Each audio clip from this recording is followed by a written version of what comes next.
जंगल में बारिशों का मौसम चल रहा था। सभी पक्षी अपने अपने घरों में छुपे हुए बैठे थे। कई दिन बारिश होने के कारण सब पक्षियों के पास भोजन भी खत्म हो गया था।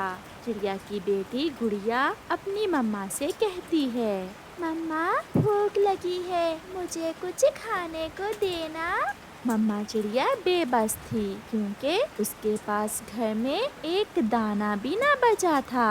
फिर मम्मा चिड़िया अपनी बेटी से कहती है, गुड़िया बेटी, मैं अभी अपने पड़ोसी तोते के पास जाती हूँ और हम मिलकर कहीं से भोजन ढूंढ कर लाते हैं। मम्मा, मगर बाहर तो बारिश है। कोई बात नहीं मेरी बेटी, मैंने बारिश में उड़ना सीख रखा है। फिर मम्मा चिड़िया अपनी छोटी सी बेटी को घर में छोड़कर अपने पड़ोसी तोते की तरफ जाती है। तोते भैया दरवाजा खोलें, मैं हूँ आपकी पड़ोसन चिड़िया। फिर तोता दरवाजा खोल देता है। चिड़िया तोते के घर में चली जाती है। मिट्ठू भैया, मेरे घर में भोजन खत्म हो गया है और गुड़िया बहुत भूखी है। क्या आपके पास कुछ भोजन है? चिड़िया बहन, मेरे पास तो एक दाना भी नहीं है। गरीन भी कल से ही भूखा है। बहुत भूख लगी है पापा। मेरे पेट में भूख से दर्द हो रहा है। कुछ करे पापा। चिड़िया बहन, चलो हम किसी ऊंची जगह से भोजन की खोज करते हैं। अपने बच्चों को भूख से मरता तो नहीं देख सकते हम। फिर चिड़िया और मिट्ठू तोता किसी ऊंची जगह से भोजन की खोज में निकलते हैं। वो दोनों उड़ते उड़ते दूर पहाड़ों की तरफ निकल जाते हैं। चिड़िया और मिट्ठू एक जगह बैठ जाते हैं। मिट्ठू भैया, मैं उस तरफ जाती हूँ और आप इस तरफ जाइए। दोनों तरफ देख लेते हैं, शायद कहीं से कोई चीज खाने को मिल जाए। फिर वो ऐसा ही करते हैं। एक दिशा में चिड़िया चली जाती है और दूसरी दिशा में मिट्ठू।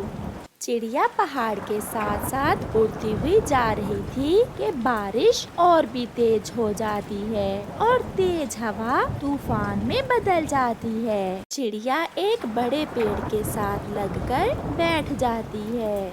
बहुत बड़ा तूफान है, मेरा घर भी बहुत कमजोर है, मुझे बहुत डर लग रहा है। चिड़िया काफी देर तक ऐसे बैठी रहती है और फिर जैसे ही तूफान थोड़ा कम होता है तो चिड़िया की नजर पेड़ के पास जड़ों में जाती है। वहाँ एक पौधा गहनों का था जिसे देखकर चिड़िया बहुत खुश होती है। मिल गया, भोजन तो मिल गया। अब मैं जल्दी से मिट्ठू को देखती हूँ और घर वापस जाते हैं। फिर तेज बारिश में चिड़िया कहियों की एक बाली अपनी चोंच में लिए वहाँ से उड़ती है। चिड़िया मिट्ठू को इधर उधर देखती है मगर मिट्ठू तो उसे कहीं भी नजर नहीं आता। फिर अचानक चिड़िया का ध्यान एक पत्थर के पास जाता है। चिड़िया तुरंत वहाँ आती है। मिट्ठू तोता खून में लथपथ वहाँ घायल पड़ा था। मिट्ठू को क्या हुआ? मिट्ठू बोल क्यों नहीं रहा? मिट्ठू, उठो उठो मिट्ठू, कोई बात करो। मगर मिट्ठू कैसे बोलता, वो कैसे बात करता? मिट्ठू तो तेज तूफान में पत्थर से टकराकर मर गया था। चिड़िया थोड़ी देर वहाँ बैठकर रोती रहती है और फिर गेहूं की बाली उठाकर वहाँ से चली जाती है। चिड़िया जब अपने घर पहुंचती है तो उसकी तो दुनिया ही उजड़ चुकी थी। सब खत्म हो चुका था। उसका घर टूटकर जमीन पर गिरा पड़ा था और उसकी बेटी दरवाजे के नीचे दबकर मर चुकी थी। बहुत रोती है चिड़िया, ये सब देखकर बहुत रोती है। गुड़िया, मेरी जान, आप भी मुझे छोड़कर चली गई। अब मैं किससे अपने दिल की बातें किया करूँगी? मैं किससे अपने दुख सुख किया करूँगी? फिर रोते हुए चिड़िया का ध्यान ग्रीन की तरफ जाता है। ग्रीन भी तो घर में अकेला ही था। मैं जाकर ग्रीन को देखती हूँ, वो अकेला डर रहा होगा। फिर चिड़िया अपने दाने उठाकर रोती हुई मिट्ठू के घर की तरफ ग्रीन तोते को देखने जाती है। मिट्ठू का घर तो ठीक था। चिड़िया मिट्ठू के घर में जाती है। आंटी आंटी, पापा कहाँ हैं? पापा क्यों नहीं आए? मेरे पापा ठीक तो हैं? चिड़िया उस छोटे तोते के बच्चे को कैसे बताती कि उसका पापा तो मर चुका है। उसका पापा तो उसे छोड़कर बहुत दूर जा चुका है। वो झूठ बोलती है। ग्रीन बेटा, आपके पापा को एक जरूरी काम बन गया था और वो कल आ जाएंगे। ये सुनकर ग्रीन रोने लग जाता है। मेरे पापा मुझे छोड़कर कैसे अकेले चले गए? मुझे अकेले डर लगेगा। मैं कैसे अकेला घर रात गुजारूंगा? चुप कर जाओ बेटे, आपकी आंटी है ना आपके पास। मैं रात आपके पास ही रहूंगी। चिड़िया की अपनी बेटी तो उसे छोड़कर जा चुकी थी। चिड़िया ग्रीन को अपने गले से लगा लेती है। वो अपनी बेटी की खुशबू ग्रीन से महसूस कर रही थी। फिर चिड़िया ग्रीन को दाना खिलाती है और वो छोटा तोते का बच्चा सो जाता है। सारी रात चिड़िया उस छोटे बच्चे को अपनी गोद में लिए बैठी रहती है। सुबह हो जाती है और बारिश भी रुक गई थी। आसमान तो ऐसे नीला था जैसे कभी बारिश हुई ही नहीं। सब पक्षी अपने अपने कामों को जा रहे थे। रात के तूफान ने पक्षियों का बहुत नुकसान किया था। चिड़िया भी ग्रीन को साथ लेकर बाहर निकलती है और ग्रीन को लेकर भोजन की खोज में जाती है। आंटी, मेरे पापा अभी तक नहीं आए। आपने तो कहा था कि पापा कल आ जाएंगे। ये सुनकर चिड़िया बहुत परेशान हो जाती है कि वो उस छोटे तोते के बच्चे से क्या कहे। मम्मा चिड़िया और छोटा तोता एक जगह बैठे हुए थे कि वहाँ गौरी कौवी आ जाती है। बहुत बुरा हुआ चिड़िया, बहुत बुरा हुआ। कल रात तूफान में मेरा घर टूट गया और मेरा जग्गू घर के नीचे दब के मर गया। रोते हुए गौरी कौवी चिड़िया से ऐसे कहती है। गौरी बहन, मेरी गुड़िया भी कल रात मुझे छोड़कर चली गई। चिड़िया, ये तो मिट्ठू का बेटा है ग्रीन। हाँ गौरी, ये मिट्ठू का बेटा है। मिट्ठू भी बेचारा पहाड़ों पर मरा पड़ा है। ये सुनकर ग्रीन जोरों से रोने लग जाता है। आंटी, आपने झूठ बोला। मेरे पापा मर गए हैं। आपने तो कहा था कि पापा कहीं काम गए हैं। गौरी, मैंने ग्रीन से ये बात छुपाई थी, मगर आपने इस छोटे से बच्चे के सामने ही ये सब बता दिया। चिड़िया, एक ना एक दिन तो इसे पता चलना ही था। चुप कर जाओ बेटा, आपके पापा आपको छोड़कर चले गए। देखें, गौरी आंटी का बेटा मर गया और मेरी गुड़िया भी मुझे छोड़ गई। हम सब दुखी हैं और हमें एक दूसरे की जरूरत है। हम सब मिलकर एक दूसरे का दुख कम करेंगे। ग्रीन चिड़िया के गले से लग जाता है। आंटी, क्या मैं आपको मम्मा कह लिया करूं? मेरी जान, मेरा बेटा, अब चुप कर जाओ। चलो हम आगे बढ़ते हैं, क्योंकि जिंदगी का सफर दुख और सुख में चलता ही रहता है।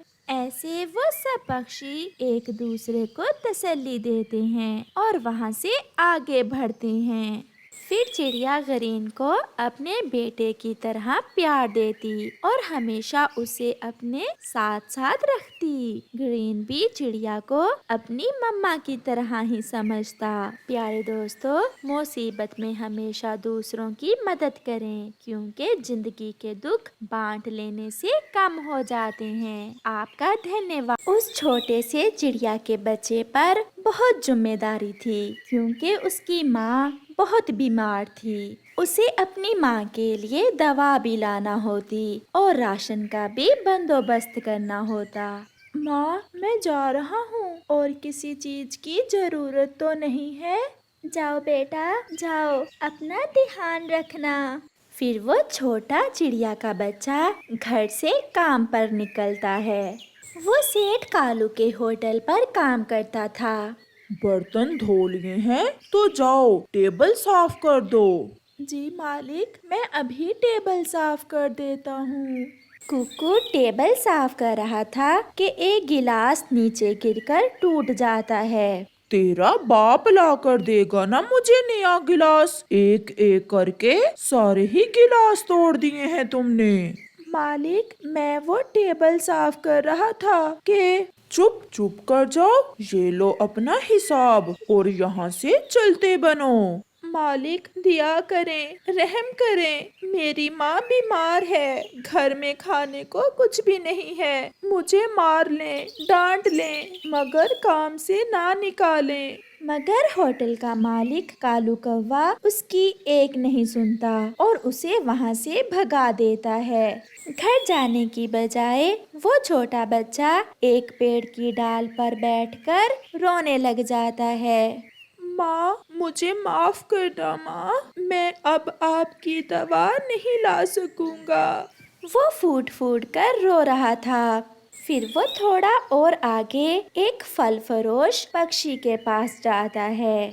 अंकल, मैं बहुत गरीब हूँ, मुझे काम पर रख लें? मैंने कोई ठेका उठा रखा है गरीबों का? चल भाग, यहाँ कोई काम वाम नहीं है, आ जाते हैं मुंह उठाकर। फिर वो रोता हुआ घर वापस जा रहा था कि तोता उसे आवाज देता है। चिड़िया के बच्चे, सुनो, मेरी बात सुनो। जी अंकल, क्या बात है? बेटा, ये लो 1 रुपए और मुझे दुकान से नींबू ला दो। मेरे पेट में बहुत दर्द है, मुझसे उड़ा नहीं जा रहा। जी अंकल, मैं अभी लाई देता हूँ। फिर कुकू तोते से 1 रुपए लेकर सब्जी की दुकान पर जाता है और 2 नींबू लेकर वापस आता है। ये ले अंकल। अंकल, क्या नींबू वाला कहवा पीने से पेट का दर्द खत्म हो जाता है? हाँ, और बेटा, नींबू वाला कहवा पीने से सर्दी भी कम लगती है और पक्षी स्वस्थ रहते हैं। फिर कुकू वहाँ से चला जाता है। वो सीधा घने जंगल में जाता है, क्योंकि उसे पता था कि वहाँ एक बड़ा नींबू का पेड़ है जिस पर ढेर सारे नींबू लगे हुए हैं। कुकू वहाँ से नींबू तोड़कर एक टोकरी में डालता है और घर वापस लौट जाता है। कुकू बेटा, आज बहुत देर कर दी आपने घर आने में, और आपकी आंखें क्यों लाल हैं? क्या रोते रहे हो? हाँ माँ, मुझे कालू अंकल ने काम से निकाल दिया। मुझसे एक गिलास टूट गया था, मगर माँ, मैंने भी योजना बना ली है। क्या बेटा, अब क्या योजना बनाई है आपने? माँ, मैं अपना काम करूँगा। मैं जंगल में नींबू वाला कहवा बेचा करूँगा। बेटा, आपने जो फैसला किया है वो बिल्कुल ठीक है। कोई भी काम छोटा बड़ा नहीं होता। अगर मेहनत हो तो छोटा काम भी बड़ा बन जाता है। फिर दूसरे दिन कुकू की माँ कुकू से कहती है, लाओ बेटा, मैं आपको नींबू का कहवा बनाना सिखाती हूँ। मुझे बहुत अच्छे से पता है कि नींबू वाला कहवा कैसे बनाते हैं। फिर कुकू अपनी मम्मा से कहवा बनाना सीखकर घर से निकलता है। गर्म पानी की एक बोतल, थोड़ी शक्कर और चाकू और नींबू उसके पास थे। कहवा कहवा, नींबू वाला कहवा ठंड से बचाए, पेट दर्द हटाए, नींबू वाला कहवा। वो ऐसे आवाज देता है। छोटे बच्चे, कितने का है एक कप कहवे का? आंटी, केवल 1 रुपए का है 1 कप। फिर बुलबुल कुकू से कहवे का 1 कप लेकर पी लेती है।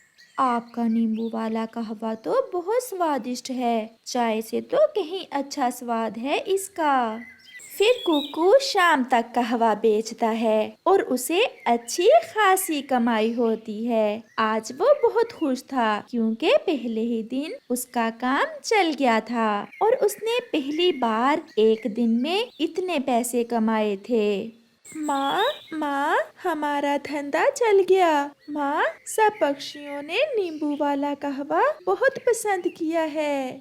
ऐसा कहते हुए कुकू अपनी माँ के गले लग जाता है। देखे माँ, मैं आपकी दवा भी ले आया हूँ और आपके लिए मीठा फल भी। जो लगन, मेहनत और ईमानदारी से काम करता है, ऊपर वाला उसकी जरूर मदद करता है बेटा। फिर एक दिन कुकू कालू कौवे के होटल के पास से गुजर रहा था कि एक ग्राहक कालू कौवे से लड़ाई कर रहा था। छी छी, ऐसी चाय तो मैं मुफ्त में भी ना पीऊं और तुम मुझसे 5 रुपए मांग रहे हो। इसमें दूध डलता है, शक्कर डलती है, मुफ्त में नहीं बनती चाय। मेरे पैसे दो और भागो यहाँ से, मेरा दिमाग खराब ना करो। हराम खाते हो हराम, ना कोई स्वाद ना कोई मजा, ये कैसी चाय थी। ऐसा कहते हुए वो ग्राहक कालू को पैसे देकर गुस्से से वहाँ से चला जाता है। ये जगह ठीक है, क्यों ना मैं यहीं अपने नींबू वाले कहवे का ठेला लगा लूं। यहाँ ग्राहक भी ठीक हैं। फिर कुकू कालू कौवे के होटल के पास ही नींबू वाले कहवे का ठेला लगा लेता है।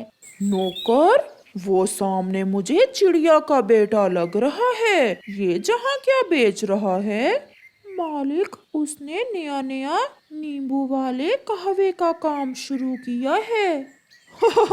कौन पिएगा इसका नींबू वाला कहवा? ऐसे ही दिन गुजरते गए और कुकू का काम अच्छे से चलता रहा। फिर एक दिन कुकू की मम्मा कुकू से कहती है, बेटा, मैं दाल चावल बहुत अच्छे बनाती हूँ, क्यों ना मैं आपको दाल चावल भी बना दिया करूँ और आप गरम गरम कहवे के साथ दाल चावल भी बेच लिया करो, ऐसे आपकी आमदनी ज्यादा हो जाएगी। माँ, सच मुझे ये ख्याल पहले क्यों नहीं आया? सब पक्षी कालू अंकल के सड़े हुए खाने खा खा कर बहुत तंग हैं। फिर अगले रोज कुकू अपनी माँ से दाल चावल बनवा कर ले जाता है। अब तो कोई भी पक्षी कालू कौवे के होटल की तरफ मुँह न करता था। जो भी आता कुकू से दाल चावल की प्लेट खाता और साथ में नींबू कहवा पीकर चला जाता। अब तो कालू कौवा बैठा मक्खियाँ मार रहा था। उसके होटल में कोई भी ग्राहक ना था। इस छोटे से बच्चे ने मेरा सारा काम खराब कर दिया है। काम उसने खराब नहीं किया, बल्कि तुमने खुद अपना काम खराब किया है, सड़े हुए और बासी खाने खिला खिला कर पक्षियों को। फिर एक दिन तोता कुकू के पास आता है। नींबू कहवा बेटा, मुझे तो पता ही नहीं चला कि हमारे जंगल में कोई नींबू कहवा बेचता है। अंकल, ये सब आपके कारण ही हुआ है। जब कालू अंकल ने मुझे नौकरी से निकाल दिया, उसी दिन आपने मुझसे नींबू मंगवाए थे ना? हाँ हाँ, याद आया। बस अगले ही दिन मैंने ये काम शुरू कर लिया था और अब मेरा काम बहुत अच्छे से चल रहा है। मान गए बेटा आपकी समझदारी को, जो किसी के जहन में नहीं आया वो आपने कर लिया। फिर ऐसे कुकू एक अच्छी जिंदगी गुजारता है और अपनी माँ का अच्छे से इलाज करवाता है। अब वो दोनों माँ बेटा मिलकर काम करते थे। प्यारे दोस्तों, इस कहानी से हमें सीख मिलती है कि काम चाहे कितना ही छोटा ना हो, अगर हम उसे मेहनत और ईमानदारी से करें तो हम उस काम को बड़ा बना सकते हैं।